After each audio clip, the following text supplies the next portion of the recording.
Sa loob ng ilang araw na paghahanap at matinding pag-aalala ng publiko, nagtapos sa nakakagulat na revelasyon ang kontrobersyal na pagkawala ng negosyanteng si Jollivel. Una nang iginiit ni Jollivel na siya umano ay hinolda at kinidnap noong Abril 21 taong kasalukuyan, ngunit makalipas ang halos isang linggo, muli siyang lumitaw sa isang barangay sa Altavas, Aklan. Dahil sa sunod-sunod na hindi pagkakatugma ng mga pahayag at ebidensyang nakalap, nagsagawa ng masusing imbestigasyon ang Philippine National Police. Parang nabigla ako eh. Yun na sana yung tricycle, yung tinututukan namin, yung sa backtracking namin. Kahit dito sa part ng Altabas, yung tinututukan talaga namin, hinahanap namin sa yung tricycle. Tricycle lang na nakasakay ka. Pero wala talaga. Pero parang binagsakan ako ng isang mabigat na bagay nung nakita ko sa footage na nakasakay ka sa series po. Sa kalaunan, lumabas ang isang affidavit na pirmado mismo ni Jollivel na naglalaman ng mabibigat na pahayag kaugnay sa insidente.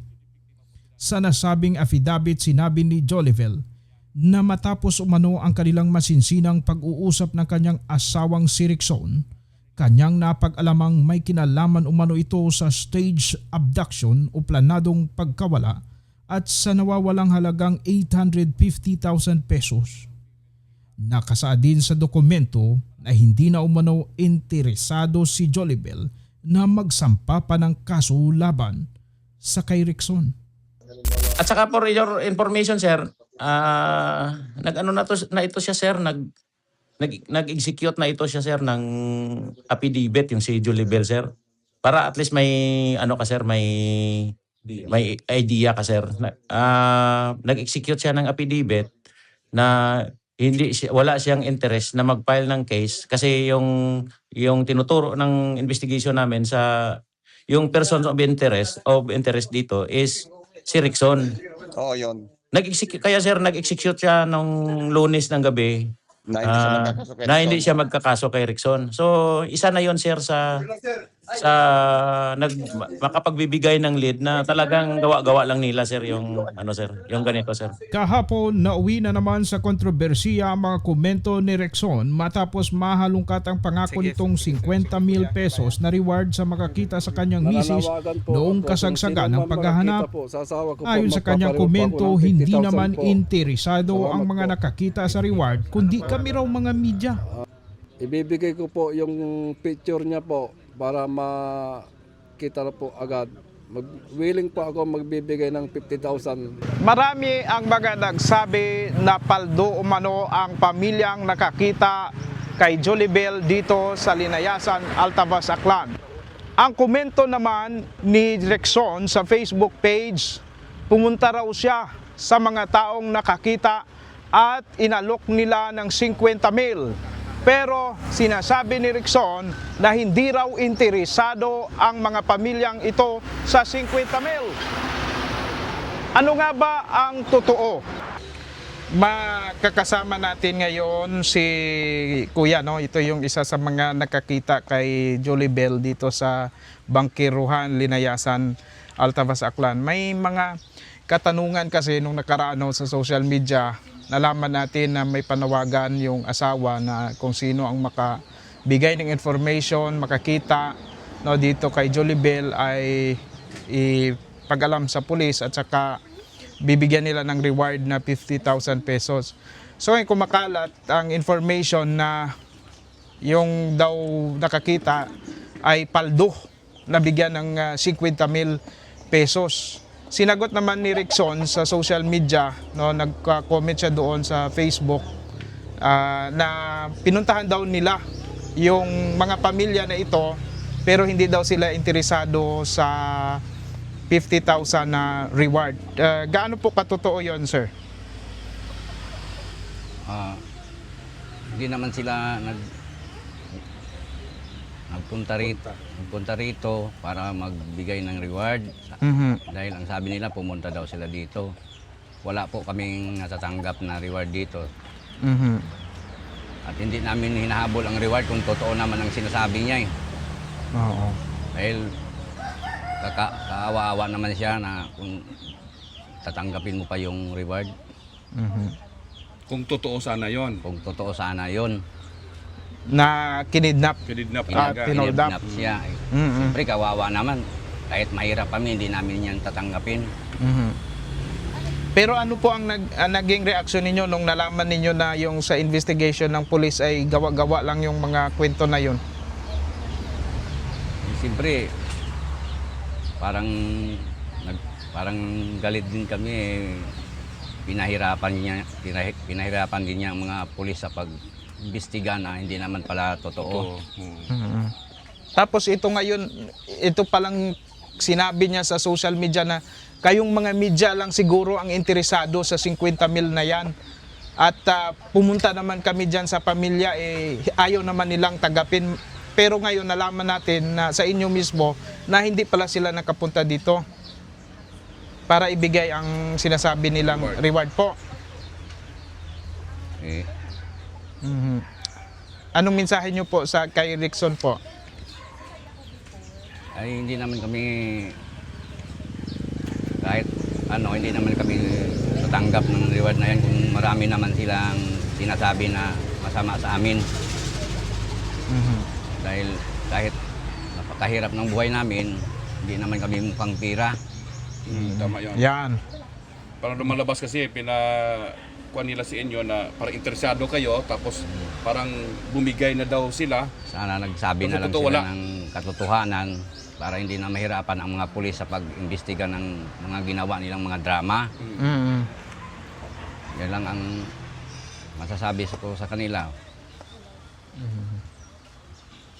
Mga dramatista talaga mga tao na yan.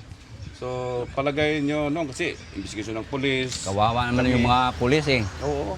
Kami din sa media, parang Pakahirap. pabangdan pa na Pati kami. mga media, pinahirapan nila. Na gawa-gawa lang pala nilang mga kwento na yan.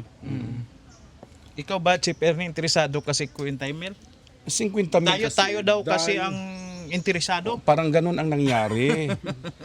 Actually, hindi naman hiningi yon ng mga tao, kundi kung totoo nga yung mga nangyari na yon, sana naman, tutuhanin na lang nila para wala nang maraming kwento.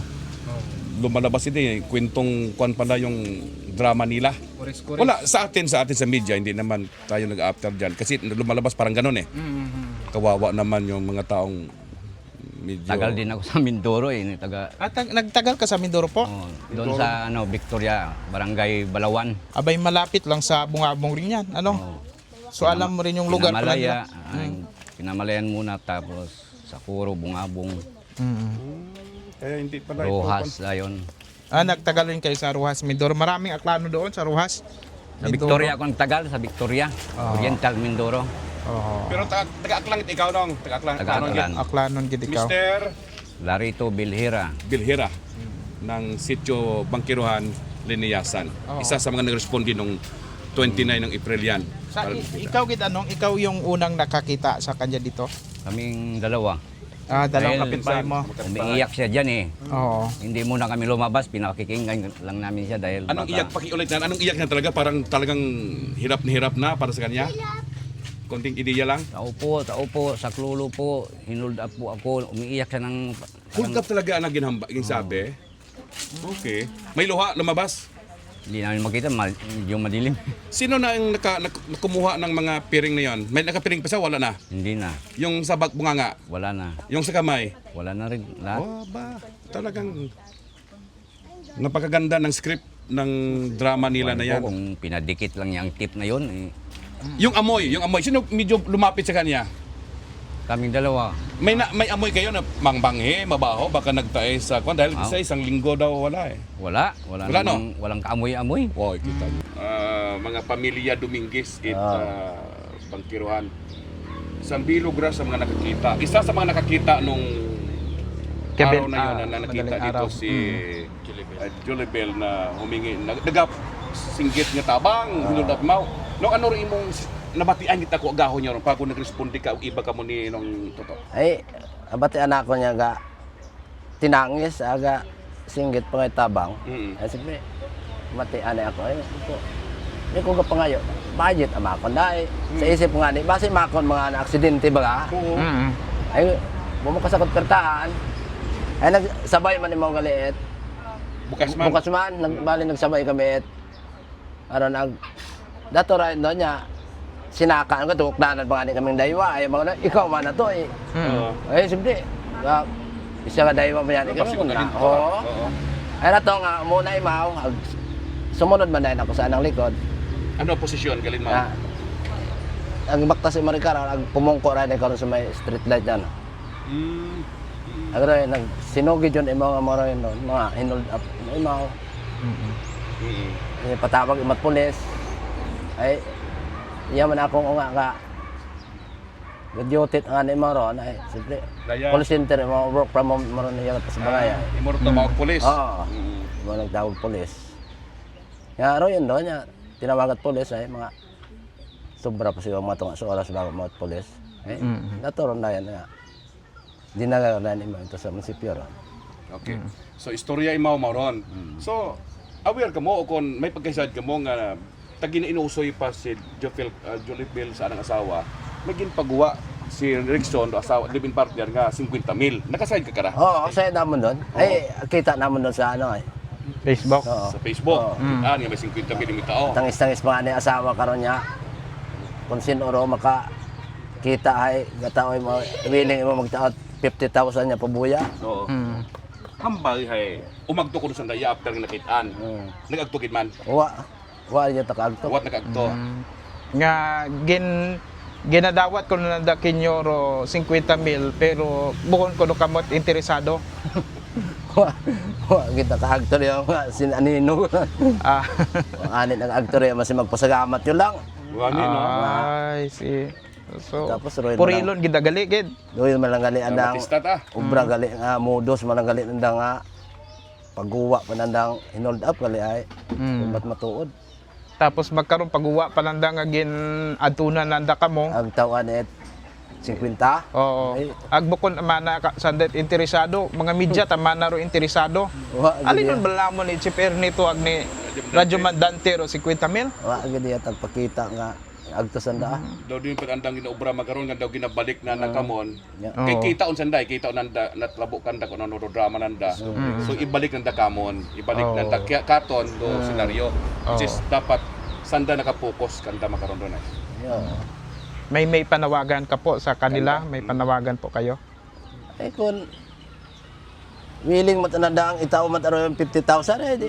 Batunog na. Matunon matanamon eh bukod saan ang baba matanaghalin doon bukod matat. Kamon na kun matuod matakunta nga nadugaan din mata sa hinold up mata ay wa na kami interest sa mga 50 nga na. Mm. Kaguoy lang ani nimo kon. Yani man. Oo. Oo, buon pa namon ay wa matuod dili. Oo. Batunog lang. Ay oro po may una. Yun na. Oo. Maraming tira eh. Oo. Hindi na binalik yung tira ng amo So, nila. so ito yung challenge sa kanila, yung sinasabi ni Rickson na siya ay pumunta dito sa inyo para ibigyan kayo pero ayaw daw po ninyo. So ngayon, sa inyo mismo nagmula ngayon na dahil gumawa-gawa sila ng istorya, bumalik siya dito, ibigay sa inyo yung sinasabi niyang pabuya. Oo. Oh, para maanuhan talaga kung Kasi wala- totoo talaga ang sinabi niya na pumunta dito eh, hindi daw totoo eh. Wala talagang pumunta dito. Walang pumunta dito. Oh. Paano gawa-gawa May una namin. gyud man hugaton ah. Oo. Oh. May una. Kung mayroon, hulaton, no?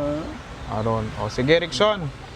Narinig mo yung statement ng mga kababayan namin dito. Inilabas pa kasi sila na parang post ano yung labas nila. Malaki daw kita ng Armin at ng PB News. PB News. So, magkano man kaya kinita? Malaki din. Oh. Malaking views din doon yun.